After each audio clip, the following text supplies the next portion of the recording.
Hey emulation warriors, the game just changed. A brand new Nintendo Switch emulator has arrived and it's already turning heads. Say hello to Eden Emulator, a bold new project from Camille, a former Citron dev who's now breaking all the rules. Eden isn't just another fork, it's a fresh take on performance, ethics, and user experience. With its sleek UI, blazing speed, and rising tension in the emulator scene, Eden's pre-alpha build is already shaking things up. In this video, I'll show you how to set it up on Android, dive into the best settings for crazy smooth gameplay, and test just how far Eden can go even on low-end devices. Let's get into it.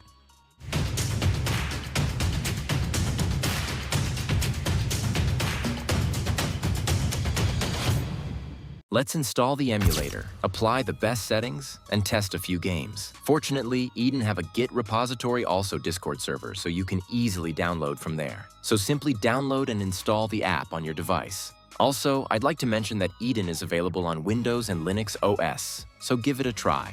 Since Eden is built using Yuzu source code, the UI and structure look very similar to Yuzu, Sudachi, and Citron. Just like with Citron, you'll need to go through the usual setup, enable notifications, install the product keys, and set up your game directories. The emulator supports both XCI and NSP formats right out of the box. Disclaimer: the emulator itself is legal, but using illegal ROMs is forbidden. I do not support or provide access to pirated games, so please use legal copies for your safety. Now, the interface might feel familiar, but that's not our main concern. The real question is Eden actually better than Citron or Sudachi, or is it just another clone with a flashy name? That's what we're here to find out. The very first thing we can notice in the game Liberty, they add something new. Now we can set the game in grid or list mode. Also, games can be synchronized in alphabetically or recent played. Let's configure the settings, but keep in mind that performance can vary significantly from device to device and game to game.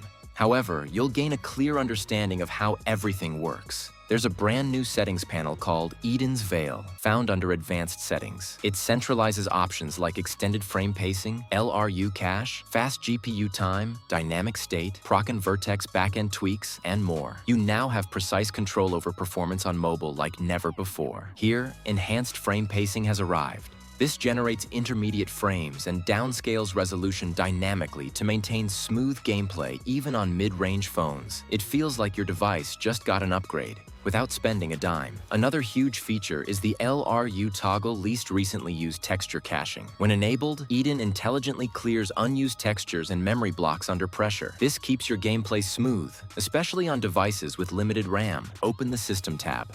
I recommend turning off the limit speed option so the emulator can utilize your device's full potential. But sometimes, this can actually cause lag because disabling limit speed forces 60 FPS, and some games may not handle that well, leading to stutter and lag issues. If you enable docked mode, it will increase the resolution but might reduce performance. So, keep it disabled if your device isn't powerful enough. In the graphics section, keep CPU accuracy set to normal. You can set the resolution to 4x for high-end devices, but I suggest using 1x, which is 720p for a balanced experience. For V-Sync mode, I recommend using immediate, which basically means it's turned off. Leave Windows binary at default by near. For anti-aliasing method, set it to FXAA. Set anisotropic filtering to 2x. In aspect ratio, choose stretch to window for maximum display coverage. And now includes a live statistics overlay with features like overlay background, battery temperature display, and more, allowing you to monitor performance in real time. Now go to the debug settings. Here, only Vulkan API is available, so we don't have other choices. Feel free to experiment with these settings to find what works best for your device, and if anything goes wrong, you can always reset to default. Next, head back to the main settings menu, where you'll find an option to install custom GPU drivers. By default, the emulator selects your device's GPU driver, but you can install a custom one for better performance. And yes, it's finally here. Multiplayer on Android. Eden now supports real-time multiplayer features directly from your phone. This feature was already introduced in Citron, but it wasn't fully refined. I believe this could be a game changer for mobile emulation, enabling cross-platform support and global connectivity. Eden also supports the latest Nintendo Switch firmware 19.0.1 and 20.0.1 with full QLauncher stability.